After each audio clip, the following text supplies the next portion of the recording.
নিজের দুর্বল জায়গাটা কখনো কাউকে দেখাবে না, কারণ দুর্বল জায়গাটা কেউ যদি দেখে ফেলে না, ওখানে বারবার করে আঘাত করবে। তাই নিজের দুর্বল জায়গাটা সবসময় লুকিয়ে রাখো, কাউকে দেখানোর কোনো প্রয়োজন নেই।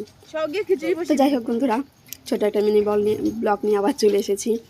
জানি না আমার ভিডিও তোমাদের কেমন লাগে, সময় পাই না একদম ভিডিও করার, তাই যেখানে যাই ছোট্ট ছোট্ট করে ভিডিও করে একটা ব্লগের মতন করে তারপরে তোমাদের কাছে নিয়ে আসি। তো কেমন লাগছে একটু জানিও, ভালো লাগুক বা খারাপ লাগুক। তো দেখো মাঠে গেছিলাম ঘুরতে, ননদের বাড়ি বেড়াতে এসেছি। তো ঘুরতে গেছিলাম, ঘুরতে বলতে চুরি করতে গেছিলাম ফুলকপি আর বেতুর শাক মাঠ থেকে। তো চুরি করে নিয়ে যাচ্ছি। ওই দেখো আমার মেয়ে এই যে ফুল তুলছে, এটা আমার মেয়ে, ওর কোছরেই রয়েছে ফুলকপি আর বেতুর শাক।